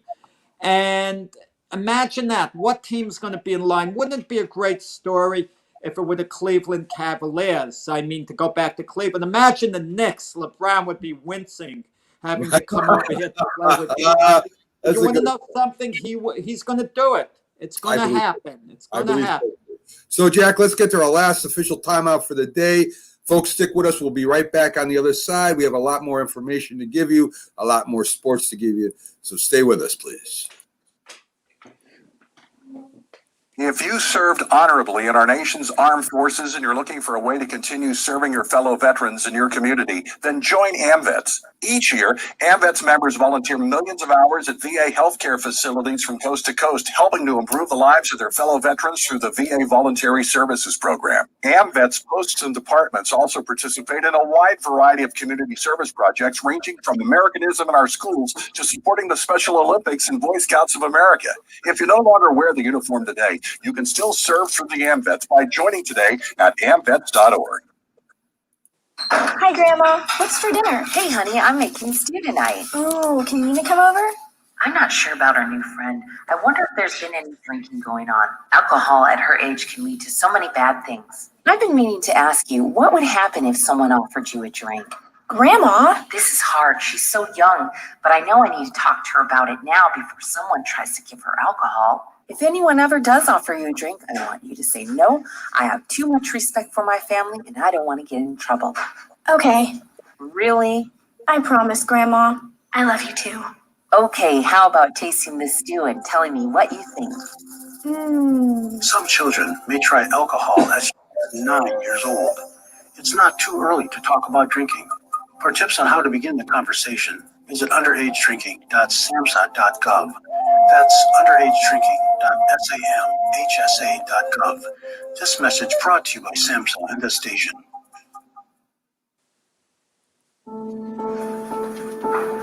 We all make choices. When it comes to alcohol, kids make choices whether to drink or not. Bye-bye. Remember, I'm going to Alex's party tonight and sleeping over. Hey, have a seat for a second. Remind me about that party again. And adults make choices whether to talk about it. That's true of parents and every other trusted adult in a kid's life. Kids want to know our expectations when it comes to alcohol and other drugs. They want guidance and honest answers to their questions. And it makes a difference when the message is consistent and part of everyday conversations. So talk with your kids and help lead them on a positive path. Because when you talk, they hear you. For more information about talking with your kids about underage use of alcohol and other drugs, visit underagedrinking.samhsa.gov. If you talk and they will hear you every single time. Oh, we're getting killed. Yeah, well, Kyle's not here. How come? Kicked off the team. Didn't Sonny tell you? Kyle and some other kids got caught drinking beer in the park a couple of nights ago. Really? Yeah. 0 tolerance. He's out for the season. Come on, it's a first offense, right? That we know of. But why should that matter? He knew not to drink. I made it clear to Matt, that's what we expect from him. What have you said to Tim? Nothing really. You know, a lot of kids try at this age, so Yeah, well, a lot of kids don't try it too. I'm not saying that Matt's going to be this perfect kid, but if I don't tell him what we expect and why he shouldn't drink, how's he going to know? You think kids that age really listen? They never admitted to it. They hear more than you think. Talk. They hear you. For more information about talking with kids about underage drinking, visit underagedrinking.samhsa.gov. Try.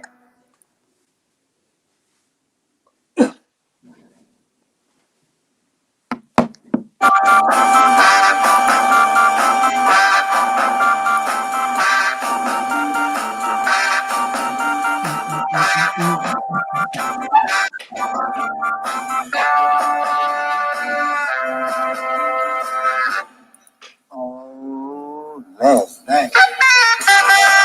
morning, everybody, and welcome back to the Mac and Jack Sports Show. We're on live Wednesday through Sunday, 8 to 10 a.m. I'm your host, Mac, with your co-host, Jack Hirsch.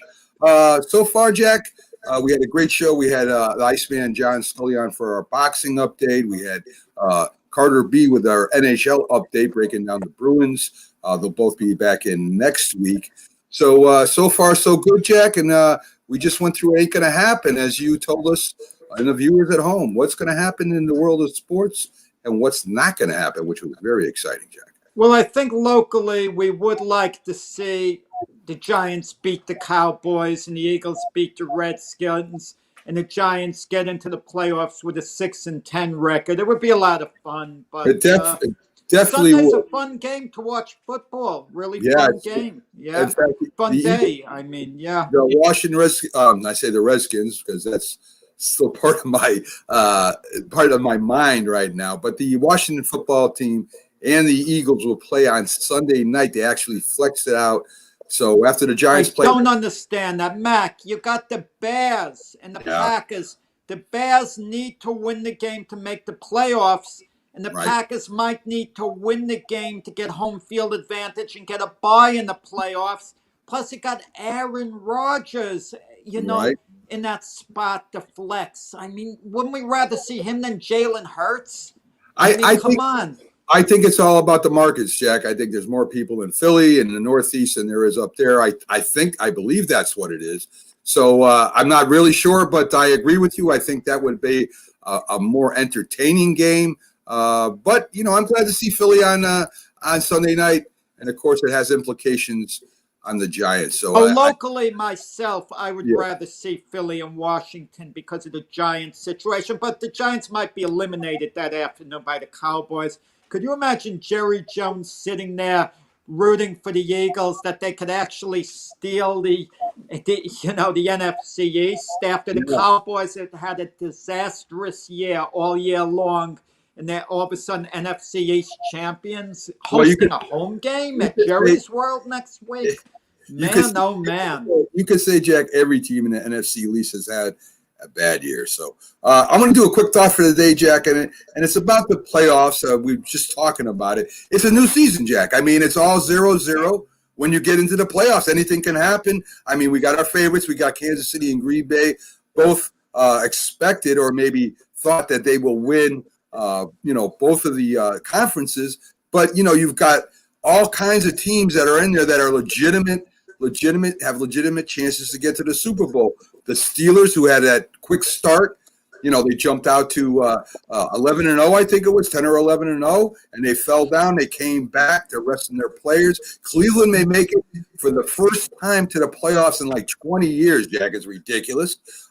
You have, Tampa Bay being a wild card team or has a chance. If you look at their positions individually, they have a chance of getting there. Seattle with Wilson has a chance. I mean, you never say die as long as you have Russell Wilson as your quarterback.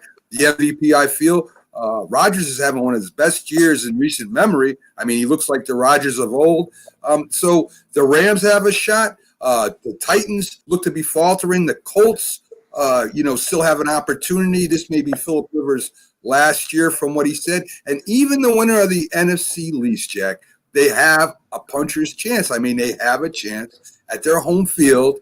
And if everything stars align and everything goes right, they may at least get to the second round. But it's important to remember out there, folks, that when you talk about playoffs, and I don't care about what sport you're in, as we saw with the Heat last year, it doesn't matter what happened during the regular season. It matters what you do when you get in the playoffs. The Bills made a big signing to boost their wide receiver core. They're getting ready, and all these teams are resting or they're fighting for their lives. And when it comes to the playoffs, Jack, it's 0-0.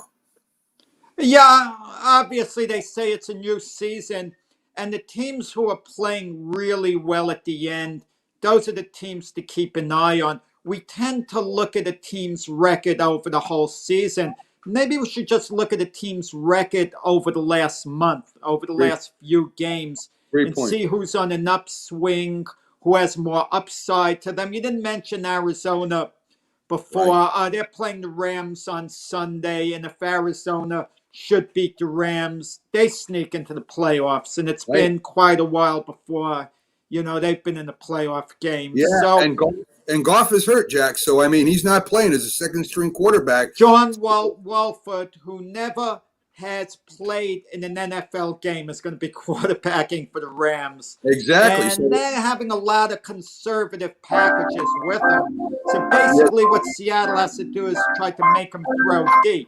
I agree. And who knows? I mean, Murray's supposed to be hurt too. So we'll see what happens. I got a trivia question for you today, Jack, as I always do. And this is, which NBA player faced 15 years in prison but was granted clemency after only 4 months by the governor? Jack. When you said legal trouble, I was thinking of Connie Hawkins with the gambling. 15 years. Wait, he served 15 years in prison. No, he could have got 15 years. He could have gotten 15 on the charges against him, but got clemency after 4 months, Jack. They said, not enough evidence, see you later.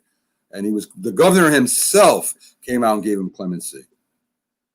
Wow, I hate to answer a question like this because if you get it wrong, you could be sued for libel, Mac. Trivia question. The wrong guy. I mean, it's one I don't. I mean, I get your point. Let me think. I better get this right because I'm not going to guess. I'm not going to guess because it's really unfair to throw out a guy's, name. Reputation. Right, exactly. It's not good. Yeah.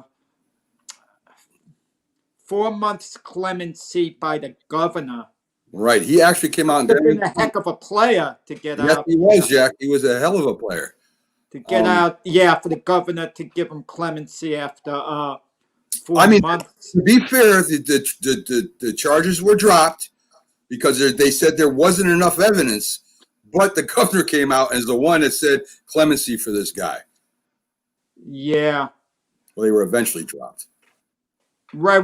Like I said, I thought of Connie Hawkins with that gambling thing in which he was innocent, not allowed to play in the NBA for years, came to mind.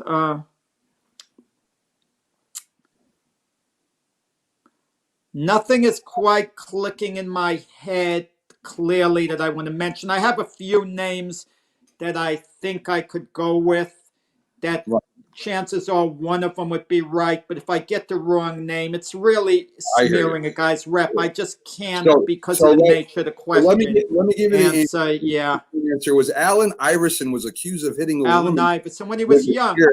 With okay, there you go. During a brawl at a bowling alley, the evidence was deemed insufficient. That's before he came to the NBA, though. Yes. His status of a number 1 rated player in high school basketball didn't, hurt helping him getting that early release by the governor, but the evidence was deemed insufficient, Jack. So I know, but Matt, that's kind of a tainted question because he wasn't in the NBA at the time. Right. And, I'm just saying that was the NBA player who became an NBA player. Right. They had that whole controversy in the town. I think it was in Virginia. Yes. That whole controversy was taking place where the town was divided and all. And correct. Yeah. Correct, Jack. So there you go. So that's it for the trivia question, Jack. So we'll push on to this day in sports history, Jack, where I will ask. Well, we'll go over. I shouldn't say I will ask you. We'll go over some of the things that happened in events that happened in sports history, to include a couple birthdays anyway. So in 1952, Danny Mardico stops former middleweight Jake LaMotta in 7 rounds in a light heavyweight no title fight, Jack. And I think that was the only time Jake LaMotta was actually knocked down in his career. Right. LaMotta always claimed he slipped, but the replays showed it was a legitimate knockdown. LaMotta was at the end of the line. The year before, he lost the world middleweight title to Sugar Ray Robinson in Chicago. It was called the Valentine's Day's Massacre. It took place on Valentine's Day. So LaMotta was, in decline when he got stopped by Nordico. In 1961 NFL Championship, Green Bay Packers shut out the Giants 37-0. First of 5 titles won in 7 years. And they beat them the next year 16-7 in 1962, as we said yesterday. And then the Giants showed their resiliency. They were back in the championship game in 1963, and they lost to the Bears, the George Halas Bears, 14-10. Right. And that was the 5th title won in 7 years by the great Vince Lombardi. Yep. In 1967, Jack, the Raiders beat Houston 40-7. One of my favorite players of all time. What year, Mac? 1967, Jack. They beat Houston 40-7. One of my favorite players of all time, quarterback and field goal kicker, George Blanda, kicks 4 field goals for the first Raiders AFL championship. I remember George Blanda when he was around age 48. He'd get these game-winning kicks. He was a backup quarterback and the primary field goal kicker for the Oakland Athletics, and he became a cult hero across the United States. How a guy in his late 40s could still be doing these heroics in football, and people love when an old guy reemerges and keeps it going. I mean, that makes him very lovable because it reminds him of their own youth. And Jack, he was a very good starting quarterback before Darryl LaMonica got there. And, he did have to fill in a couple days when LaMonica got hurt. He filled in for LaMonica, exactly. Yeah. Good points, Mac. In 1967, the Ice Bowl, Jack, I've watched this game maybe 10 times. On the way to the Super Bowl, Green Bay, not on the way to Super Bowl, sorry, that was before the Super Bowl. Green Bay wins with a 21-17 and 13 below zero, Jack. A quarterback sneak by Bart Starr beats the Doomsday defense. This was a great matchup between the defensive coordinator of the Giants, former offensive coordinator of the Giants, Vince Lombardi. I watched that game. They had a problem. I think I'm not sure if it was with the sprinkler system or the tarp, but the field actually froze. I think it was a pipe. Sorry, it was a pipe underneath the field that kept the field from freezing. Didn't work. So they actually played on ice in that field, and it was fun just to watch them trying to keep their footing. Jack. Hey, let me tell you, the game never should have been played in those conditions. It was inhuman. And in fact, at the end of the game, the Cowboys are up 14-10. And the Packers have the ball 1st and goal from the 1-yard line. 3 handoffs in a row go nowhere for the Packers because the running backs couldn't get any traction on the field. They couldn't get their feet moving. 4th down, the quarterback, Bart Starr, the Packers, calls timeout. He goes to the sidelines to Vince Lombardi, and he says, look, let me quarterback sneak it in because the running backs can't get any traction. Lombardi says, okay, just do it and let's get the hell out of here. Yes. That's how cold it was. And that was the most famous block in football history. Kramer. Bart Starr goes right behind Jerry Kramer, who lifted Jethro Pugh, the big, great tackle of the Cowboys. He lifted him up just high enough for Starr to get low and to sneak the ball in. That was 2 years in a row where the Packers lost to the Cowboys. The Packers beat the Cowboys in the NFC Championship game. So Tom Landry was getting a reputation. He couldn't win the big one. He'd win his championships, Landry, later. But the Ice Bowl, wow, what a legendary game. I mean, and I've listened to a lot of interviews, a lot of different things from that game. And they said, I don't remember. You remember Bob Hayes. A lot of people may not remember. Bullet Bob Hayes, who won an Olympic gold medal for the 100 meters. That's how quick he won in Tokyo. Right, and he was a wide receiver for the Cowboys. And Cowboys, in a great one. they knew when he wasn't going to get the ball because he kept his hands in his pockets. So it became a quick read for the Green Bay that they knew they didn't have to be Well, concerned. you couldn't pass. It was so hard to pass that day in those conditions. In fact, the Cowboys went ahead 14-10.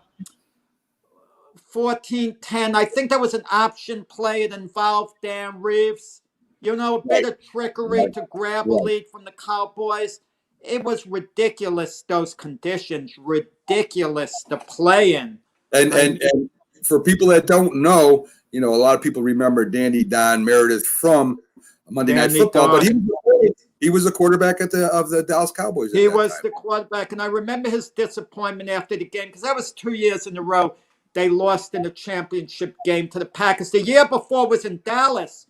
Right. And what had happened in that championship game the year before, quickly, the Packers went up 34-20 with a few minutes left in the game in the fourth quarter. So it seems over. There was no 2-point conversions, but they missed the extra point. So it's 14 points, so they have a little chance. Cowboys immediately get the ball. Meredith throws an 80-yard TD pass. I believe it was to Bob Hayes, if I'm not mistaken. Now the Cowboys are down 7. They hold the Packers. They drive to the Packer 2-yard line, first down in the last minute. It looks like they're going to tie the game, and they can't get it, and the Packer defense held. So some great games between those two legends back then. The Washington Redskins, and this was the Redskins at that time, beat the Dallas Cowboys 26-3 in a championship on their way to the Super Bowl, Jack. So the Redskins at that time, now called the Washington Football Team, and Dallas Cowboys rivalry goes way back. And that's when George Allen and the over-the-hill gang of the Redskins was their defense. So that was very interesting. Yeah.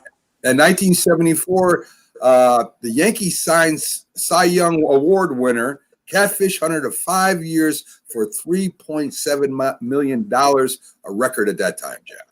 Boston was bidding big on Catfish Hunter, too. So it wasn't a slam dunk for the Yankees, but Yankees got a couple of good years out of Catfish. Yes. He wasn't Catfish is basically going to be, he's going to be remembered as an Oakland Athletic, obviously. But the Yankees it was a good signing as it turned out for the Yankees. 1988, Mario Lemieux accounts for 8 all the points in his defeat of the Pittsburgh Penguins. Before the Pittsburgh Penguins against the New Jersey Devils, Jack. Mario Lemieux, you can't say enough about that man. It's really a hockey legend. Him and Wayne Gretzky, they used to make the comparisons who was greater, and he was the one guy that gave Wayne Gretzky a good run for his money amongst hockey fans. Definitely. Very aggressive, very hard. Just the opposite of Gretzky, really, where Gretzky was more finesse, moving around with the puck. He had his bodyguards next to him. Mario Lemieux would take it right to you. He was a very physical. Oh, yeah. Great player. Yes. So I really didn't find birthdays that were, significant. I found some. But, of course, LeBron James did turn 36. I think that was yesterday. Not old in age, Jack, but in playing years, he's way up there right now.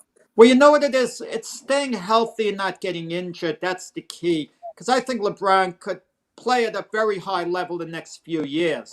Yeah. A very high level. He's not the quickest guy and has never been that, even though he has these great bursts of speed when he really needs it. But LeBron can play the point. Yes. He could, if nothing else, he could just be a point guard. He doesn't have to drive to the basket as much when he gets older. So what I'm trying to say, when you're as great as LeBron James, even if your skills diminish, you can still be a good player. Yes. Okay, and that's what I think. You asked before, he'll be around for son Bronny. I think he's looking forward to it. You know what he kind of reminds me of, Jack, is I don't know if you remember. I don't know if a lot of folks remember when Magic Johnson came back. He was, of course, a point guard. He played forward. When he came back, he took a new position and he did really well. He wasn't anywhere close to where he was when he played point guard for the Lakers. But when he came back after, the AIDS scare and that stuff there, he played forward and he did a real good job, I thought, when I watched him. So that's a player that stuck around and a former great that wasn't as great as he was, but still very Yeah. effective. Muhammad Ali's daughter, Jack. It's her birthday today. I've never Is it seen Layla Ali? I guess I assume that's the one you mean. Right. I've never seen a woman, and I shouldn't say that because I've seen some, but a woman in a physical sport. Now, I'm not counting MMA because that's newer than boxing, but a very good-looking woman, model type that could fight like she could fight. I mean, you take her on a date, mess with her, it's over, Jack. Let me tell you, wow, I forgot the exact year where it was close to 20 years ago or thereabouts when Layla Ali fought Jackie Frazier, Joe Frazier's daughter. Right. They had an 8-round fight at the Turning Stone Casino in Verona, New York. I was at ringside. The action those two women produced, they went at it tooth and nail. Yes, Their fathers had nothing on them. I saw that on them at all. And I remember I took the elevator back up with Joe Frazier. Just by chance, I bumped into Joey on the elevator, and he was philosophical. It was a close fight, and he was just relieved his daughter acquitted herself well. He feared that she might be embarrassed. So he was just relieved it worked out. Well, Layla Ali, close decision. Layla Ali was a very skilled boxer, Jack. So that's it for today's show, folks. We're going to be back tomorrow with our if this thing works for me. There we go. We'll be back tomorrow, same time, 8 to 10 a.m. for our Friday sports show, our weekend review with our NFL analyst Byron Williams and the great Keith Angle, our Patriots insider from TGI Sports Talk, a great host of that show, and he comes in every week and gives us a little information on the Patriots as their season comes to a close and Knicks basketball, Jack. So everybody out there, have a great New Year's Eve. Be careful. Don't drink too much. Don't be running around the roads and drinking and driving. Have a great time at home with your family, and we'll see you tomorrow, Jack. Happy New Year to everyone. There you go.